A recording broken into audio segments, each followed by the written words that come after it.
vintage, you have the kind of perfection in the vineyard. Now you have the vines were really, the grapes were kind of a perfection, not somehow. You had this feeling that, wow, every single grape was of the shape of your hand, not bigger. But naturally, without touching it, without doing anything, without going there and doing, shaping the grapes or doing green harvest or doing, just naturally like that. It was like, wow, what's that? Because it was going from one side of the other of the vineyard, and it was really, really unique. Right. Yeah. Then we had also something a bit particular. We had there was the winery where we were before. Can you hear me? Yeah, perfect. The winery where we used to be before, we had all our tanks outside, and we didn't have. We had the possibility of having cooling system, but we didn't have heating to our tanks. And in September of 2015, it was really, really, really cold, September, October. So we had all our fermentations at very low temperature, and we were like scared, like really worried. I was worried. I was, what the hell is going to happen now? Because we were really fermenting the red grapes as a white wine. And we have been doing fermentation we were fermenting our grapes at 12 degrees. I mean, totally, absurd, no? But the end of the day came out that the wines were just so, fresher and lighter and smoother. But they still kept all their character of. So I think this was, in comparison to the other two vintages, where it had, there was a bit. Let's say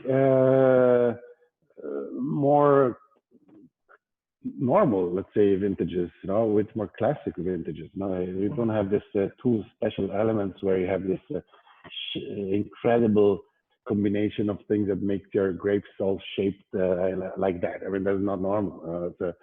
And the coolness also made a different style of fermentation, which we are actually looking at very much into now, because we after seeing that it takes some years before you kind of wrap it up, because we have one go every year now.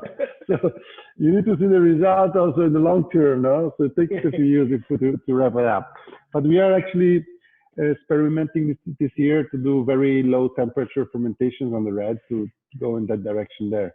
So it's much more, the wines are more transparent, as you probably saw, and more red fruit, which is when you think, you were naming grape burgundies, like DRC, and they have very light colors and beautiful things. And this is a bit, although if you think about in general, these free wines here, they all have a direction a bit like that, If you compare it to a Brunello, which is 100% Sangiovese, or a classical Tuscan wine, they have much more intensity, much more. Yeah. Well, this is also because we don't use any concentration technique, So we don't concentrate in the vineyard, so we don't do green harvest. We don't reduce our crops, We don't throw away fruits on the floor to reduce the crop. It's a technique that I don't like. It's not, doesn't look good. It's not beautiful, and it adds concentration. You have darker fruits. You have and then we don't do bleeding. We don't do any bleeding in the cellar. So again, bleeding is a technique for concentrating, and 90% or even 95% of the wineries nowadays are still doing bleeding as a standard for achieving more volume in your wines. Right. And that's exactly what we don't want to have. We don't want to have all these things. So we don't do it, and we don't use new wood practically. We have like 1% of new wood every year that we buy. Okay. And third and fourth generation, how many years of the We keep recycling of the we use our barrels for our style of wine. The older, the better. We have barrels that are 16 years old now, and the older they are, the better the wines come into them. So I know walking through Montalcino in those big cellars, they have those massive, I think it's 2,000 liter neutral Hungarian oak barrels that many of them that I see in their cellars. And it's a little bit like what you mentioned. There's a little bit of Newbury put in just to give it some kind of additional texture. But this neutral oak is something that is really enduring because it just allows the fruit to shine through, right? Just always so great. Exactly, that's the right word that you are using. It allows the fruits to shine through. So you have what's really impressive looking at these three side by side is you speak about 2015 being this unicorn vintage that was so perfect from a winemaking point of view. What comes through in the wine itself is this notion of balance, that everything there right now in the mid palate, there's this amazing poise and sheen to the 15 that is just glorious. And it's so exciting to be able to taste these three all in a line like this with you, because very clearly you can see why 15 is just that little inch head and shoulders above the others in terms of where it is all together in one particular story. I think it's really beautiful. No, it's well, the difference in the vineyard was really curious because 15 was a perfect situation in the vineyard. The 16 was quite a strange feeling in the sense that when you were walking in the vineyard before the harvest, which is what we do now every day, you know, you walk through the vineyard to really get the right moment of maturation. So you're walking in the vineyard every day, and it's and tasting the grapes all the time.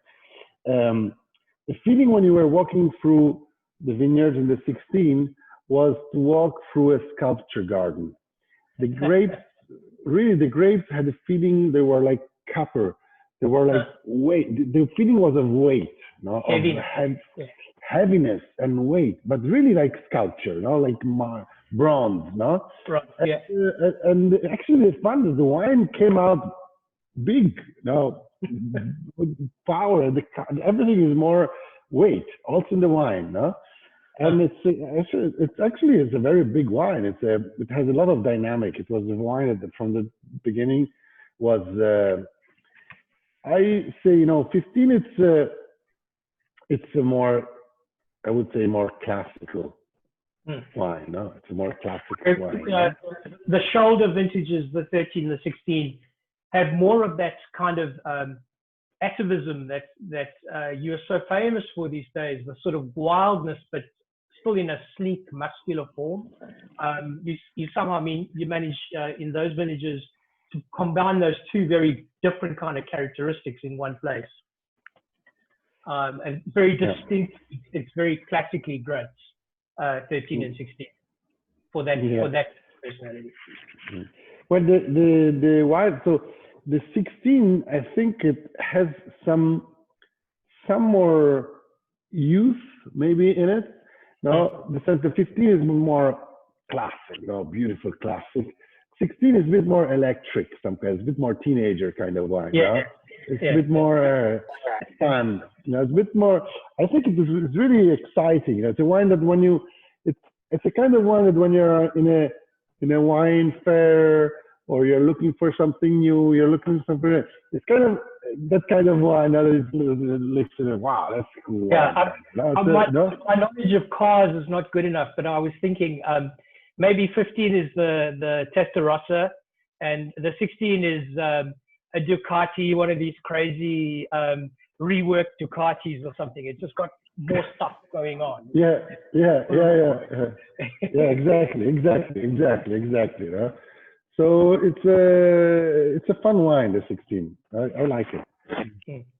The 13 is in quite an interesting place because I saw this. the last time I looked at it was at a dinner here in Singapore late last year, I think. And what was showing more at that point was, the only way I can describe it is a sense of oiliness. There was this kind of glycerine component on the front palate, but that has settled down and it's far more fused into one at this stage. I really like how it seems to have really found its legs and fused all together in one spot. Well, then you have, I don't know if you have the 18s with you as well? Yes, there's some 18 which we're going to have a look at. Maybe do you want to do that now while we're looking at the other? Okay. Yeah. So I'm in trouble because I don't have 18 for everybody. I feel like that parent that forgot to bring gifts for everybody. But I did write in the note to everyone that we were going to look at the 18 with you, although not everyone's seeing the 18. And the one question from the group was, where do you slot 18 in?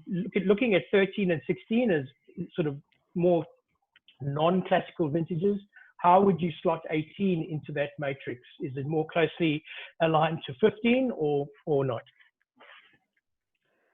Well, first of all, I must tell you that it's a very exciting day today because yesterday we got 100 points from Decanter on the 18 Testamatta. Ah, fantastic! Congratulations! I just saw that on your site. Your marketing people are on the ball because I didn't realize that until about an hour ago when I was looking at it. So it's the first time that we get 100 points in our history of the winery, so it's really, really cool. We are so happy, which is, I mean, like kids. No, yes. Well, what's so interesting on looking at 18 next to these is the high quality veneer, the sheen that on the entry of the palate. It's just absolutely seamless and very detailed and finely edged already at such a young stage. And again, it's so cool to taste all four of these now together because again, it has a different characteristic, even accounting for the notion of youthfulness. There's a wonderful softness already on the palate. Then obviously it's a lot closed. I double decanted it earlier today, and it's definitely gotten better. But for me, the money shot is the texture right now. Just beautiful palate weight.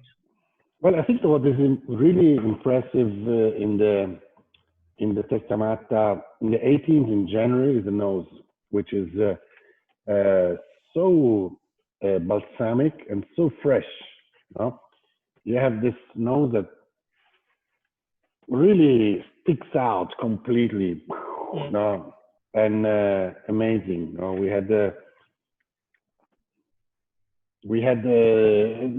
saw it immediately also after last year James Suckling made the Imprimeur tasting. Yeah. And we got the highest score in the Imprimeur with his wines. And but that was clearly because of the nose, because I mean all our friends, winemakers, owners of wineries, they were coming to me and say, wow, what the hell has happened with the nose of Testamatta? That's incredible. What did you do? that balsamic characteristic on 18 is so different from the others. I don't see traces of that at all in any of the first three. I know I'm teasing everybody. I think that what we are doing is that we are really more and more developing this philosophy of leaving the grapes alone as much as possible. So not really touching anything and let them speak by themselves. So the feeling is when you come in the vineyard is a bit of wildness also, no? Because where there is more grapes, I need more grapes. Right. no, you come in some parts of the vineyard and you say, what the hell is going on here? It's kind of, you have 4 kilos of grapes on a plant or 5 kilos of grapes on a plant. No? Yeah, it's off the charts. Crazy. So it's completely off the charts. No? Yeah. So it's kind of wild. No? It's wildness. No? But it has an energy, incredible. It has an incredible energy, this thing here. And then when we do the fermentation, we do all this thing here separately. So there is this part of the vineyard where they have a lot of grapes, and or bigger fruits, and we just pick them by themselves, and we just call it grappoloni, which is means big fruits, no? Yeah. And we do the fermentation by themselves, and we keep them by themselves. But to have all these elements, then you really capture this.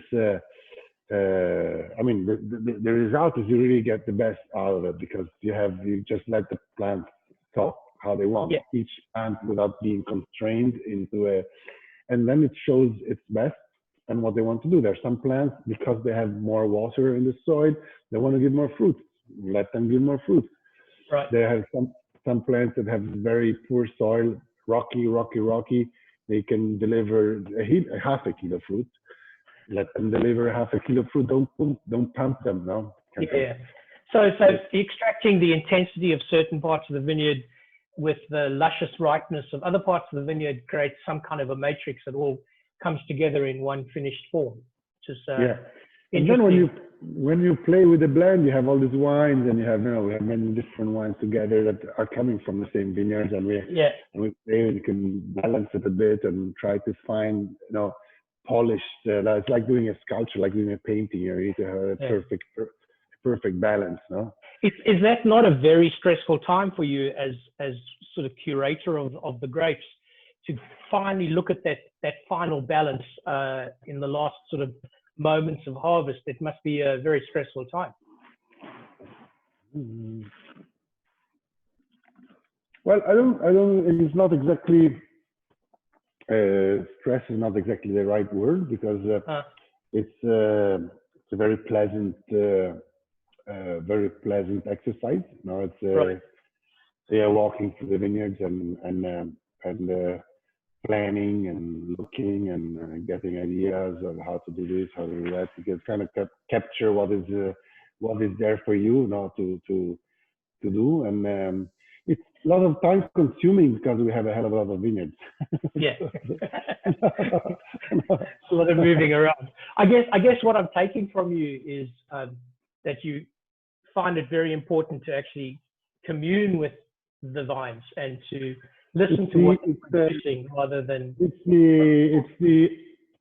I mean, I was talking with a friend, big producer, and I was telling him, wow, the harvest is coming. For us, it's like, it's the most crazy time. Yeah. And he was telling me, for us, it's actually harvest is not a big problem. And no, it's kind of not the most stressful time of the year. I mean, you have other moments which are more stressful. And what are you talking about? I mean, for me, it's like, it's like a race every time. It's like, a competition with the time, we could try to capture the right moment, right thing, and it's always And then it's crazy, because we have a lot of vineyards in different hills, in different tops, and we want to pick them all at the right moment. So you finally have, 10 teams. It's a total freak out situation. And I said, well, I mean, how is it possible that you are relaxed in this situation? What's the story?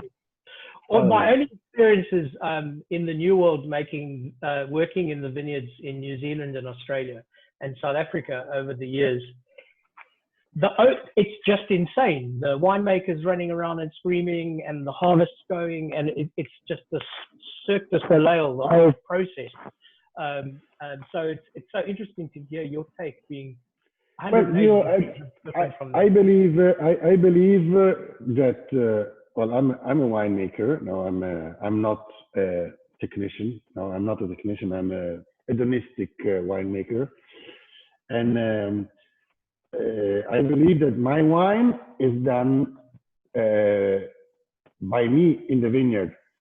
If somebody else goes and decides how to pick, when to pick, how to pick these two vineyards together, or this one is going to be by itself, you go there and taste the flavor and say, wow, look at this note of violet. This is really incredible. Now this is going to stay by itself. Boom.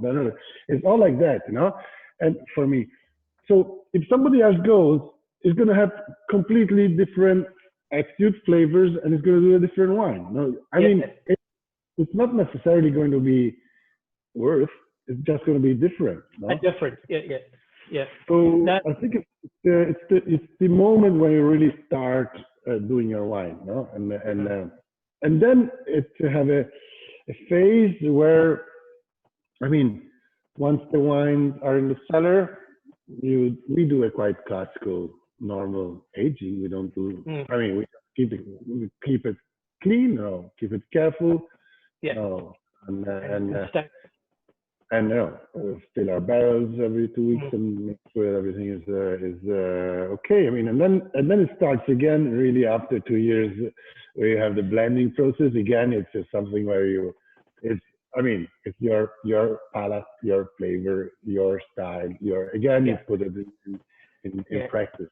So I've seen some winemakers in New Zealand at that stage when they're actually blending the barrels together at the end of the maturation period. And yes, it's a bit like that. This guy's jumping from barrel to barrel saying, yes, this needs to go with that. It's this, I guess, chaotic kind of ballet, but he seems to pull it off at the end of the day. Well, maybe the one question came from the room was the artwork. What's the inspiration and where's that drawn from? Well, listen, the idea is to represent what is into a wine glass. So different layers, like the comment of James Suckling on the Colore 19 was like a millefeuille, you know, it's like a millefeuille, you know, thousands of layers. So I wanted to, when you have a fantastic wine in your glass, whatever wine it is, you have all these thousands of layers, no? Yes. So I wanted to do something that was representing all these layers in different colors, but I mean, the layers is what is the run. And then, I mean, I have been, when I was in Academy of Art and high school, I always liked very strong colors, and Colore, the name is inspired to my colors, and Testamatta is, I was always a bit out of the block.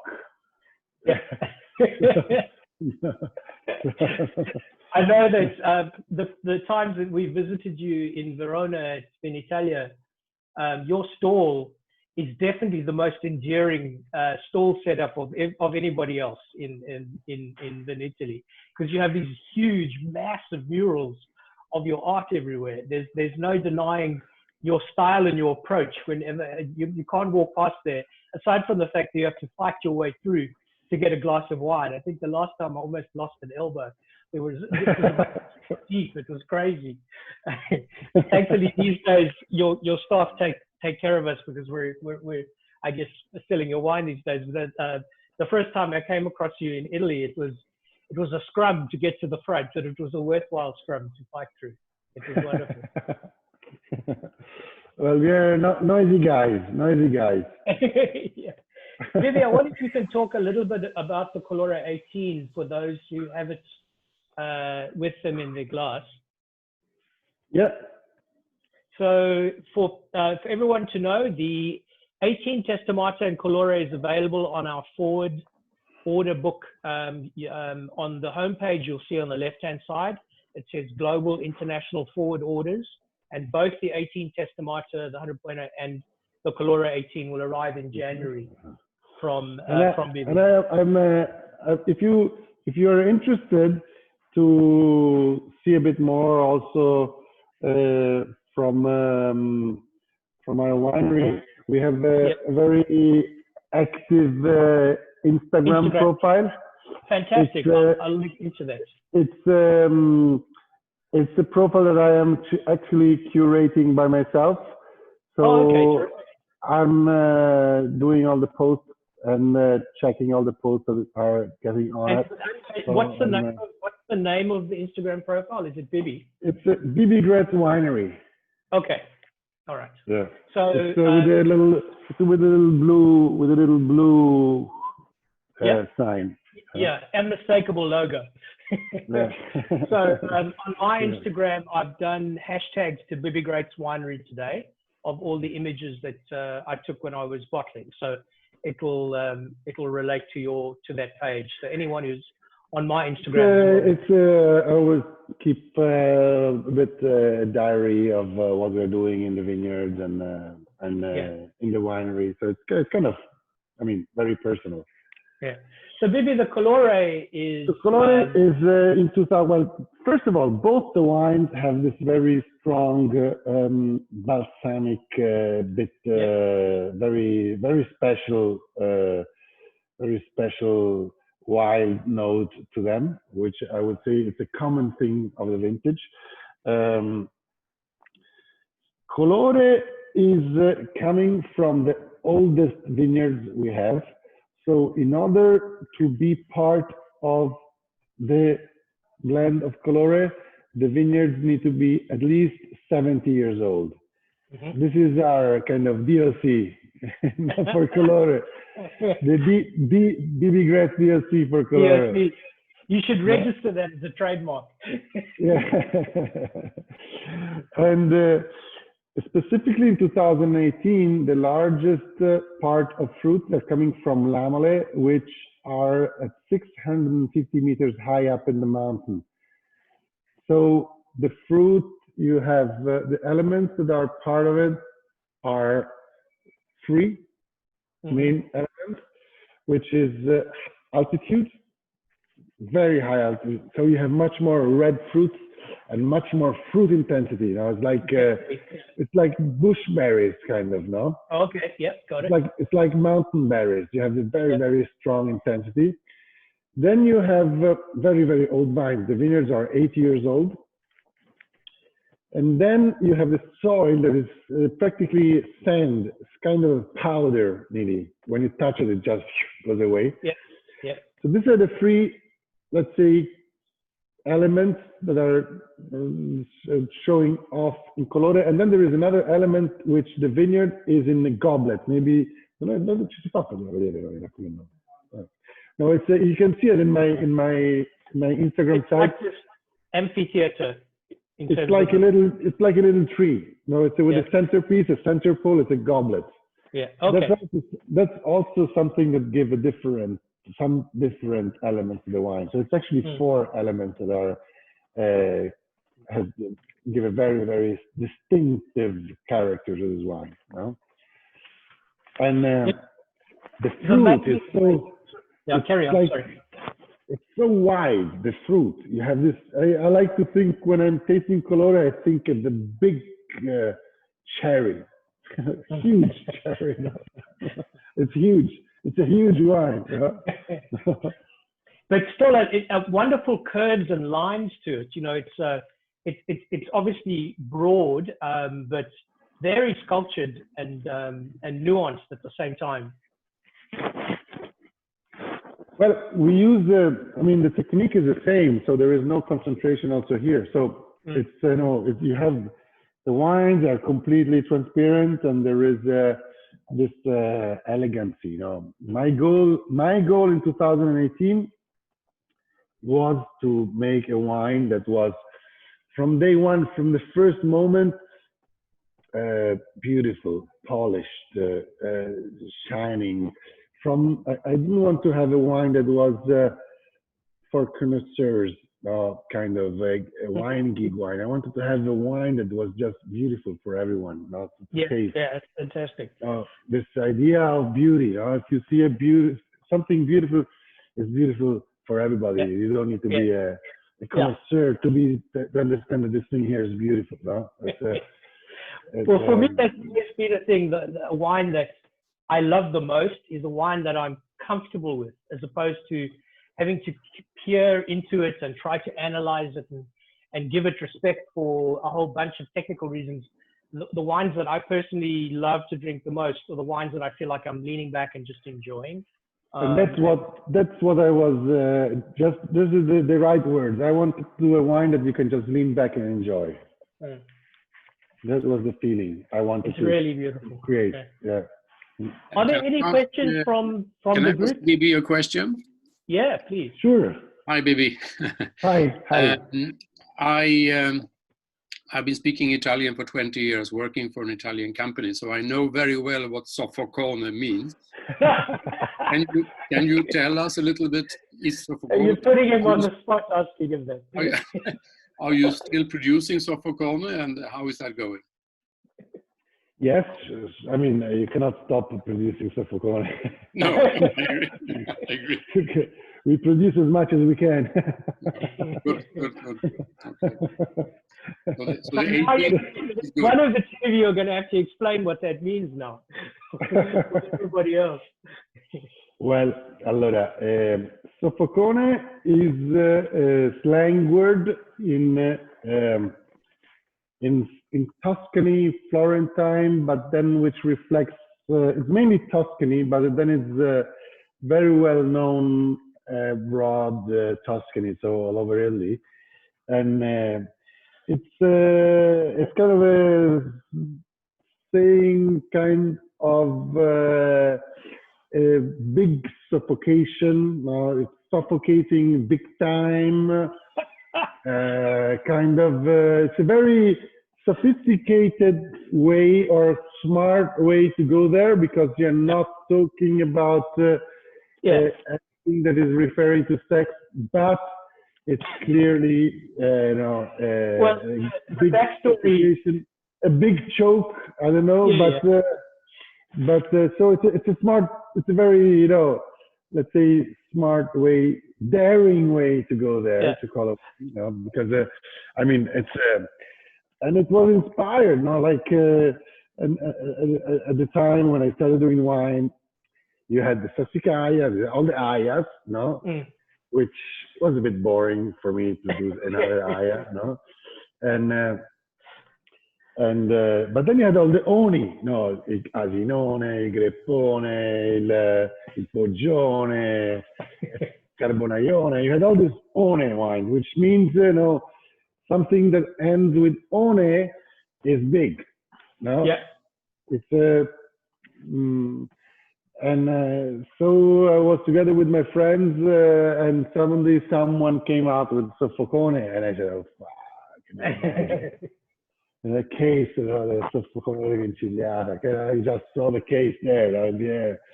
we haven't heard the label in Singapore for I think 1 or 2 vintages, but the story, it's a fantastic label.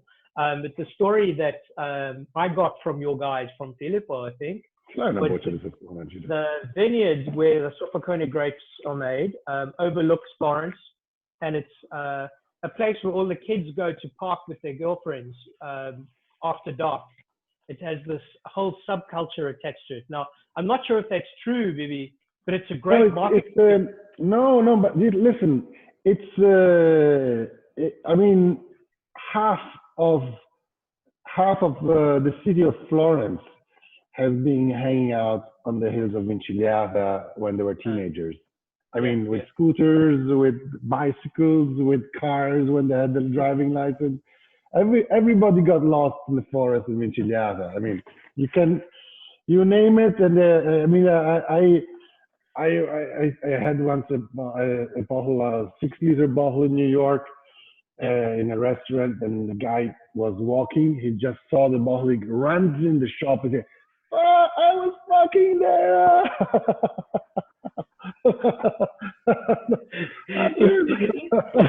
If only all the one, that's the one, that's it. So that the label kind of says it all, right? Yeah, in the foothills of Florence. It's I mean, we have been wondering, if we should stop doing it because it's great. But at the end of the day, it's so much fun, and it's part of the culture of the winery, somehow, because you're Testamatta. If you are Testamatta, if you are, then you need to dare to do a Colore. You need to dare to do a Sottocone. No? Exactly. So it's, anybody else with some questions before we wrap up? Nobody else? I understand. Sorry, Rob, if we have a few minutes, personal question, this one, not about the vineyard. But I like the 2013 the best. I know the 15 is hallowed ground and all that. I just want to know what was special in the 2013. So I can look for wines that are similar with that, you know, whether with the weather, the wood, I mean, whatever. well, listen, I think the 2013 is actually, for us, it was a special wine because it was after this new transition, we started changing completely our wine philosophy in 2011. I mean, it has been so 2011 was the first vintage where we really started working in the vineyard in order to go where we are now. No, so have this transparent wines and more balsamic wines and this character here. So 2011 was the first vintage where we really started working in this direction. 2012 was a bit tougher vintage because it was very hot. So the grapes were a bit small in general. So it has a very particular style to it. 2013 is actually the real first vintage where we really show our new philosophy of winemaking, which means no green harvest, no reducing the crop, have wines that are more elegant and no bleeding, no technology, no technique, just pure vineyard. It's the first of this lines of wine that we experiment this. And I can tell you that when I came out with 2013, it was clearly the best wine I had made up to then. No, it was definitely. It was a breakout year for sure. It was a fantastic wine. It was a wine that was reminding me the great Barolos, kind of style, and an amazing glass of wine. 2013. I was really proud of 2013. Obviously, I mean, it's a different style. 2015 is lighter, in style. It's more classic. It's more elegant, maybe. But 2013 is definitely one of a rule breaker, somehow. The very good news is I think we've managed to source some more 15 from you. Wow. Lou, are you there? Lou, are you there? I'm not sure if he's online, but I think. Yeah. What's up? What back vintage of Testamatta did you manage to get your foot on? We just managed to get all three. Because Bibi, you do make life a bit hard for me when I buy your stuff, right? we finally get a direct relationship with you and Vincenzo, and you go and give it all to the French. I mean, outrageous. But anyway, by virtue of the fact that I've been cajoling the French, we've got some more 13s, 15s, and 16s coming. They won't get here until January, I suspect. And we've got a good slice of 18s now from the new vintage, so we've got plenty. Well, but you must keep good Vincenzo. He's gonna treat you well. He's the man. He's the man to take care of. He's been very kind. All right, Bibi, thank you so much for your time. I appreciate it. I know it's harvest and things are crazy. I appreciate you and Filippo making some time to come and talk to us. And please come back again. Maybe we'll get together later in the year or beginning of next year again. Looking forward to that. Excellent. Can I ask you? Oh, sorry, yeah. Can I ask you one more? Can I ask you one more non-wine related question? I was reading the other day about it. You're also entering the hotel business. Since in Singapore we can't travel absolutely anywhere, we are really desperate for looking forward to any really exciting travel. Are you opening a little hotel which we can travel to soon?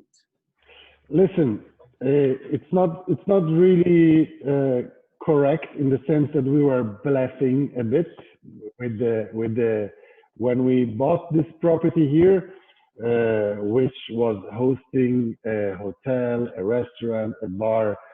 We didn't want to shock the municipality, and we didn't want to so we promised that we would open a hotel, a bar, a restaurant, whatever. We were doing everything. In fact, with the time we realized that we are actually winemakers and we don't know about opening a restaurant, a bar, a hotel, and nothing. So for the moment, we are just continue doing our wines and trying to doing better and better. And then we are, instead of opening a bar, we decided we're going to open a tasting room for our wines. I had great hopes for Hotel Suckling, a 5-star experience. Yeah, and then we are thinking with the time and but not with no rush to open maybe 5 or 6 rooms of the hotel for our guests that want to stay overnight and come and see. No, but I mean really 5, 6 rooms, no more. Yeah. But it's going to take a couple of years to get there. You know? Yeah, we're desperate in Singapore to travel anywhere. Anywhere. I can't wait to go there. Well, thanks so much. We'll talk to you again soon. Thank you for your time. I appreciate it. Thank you. Thank you very much. Good night, everybody. Thank you. Stay safe. Bye. Bye. Ciao. Bye.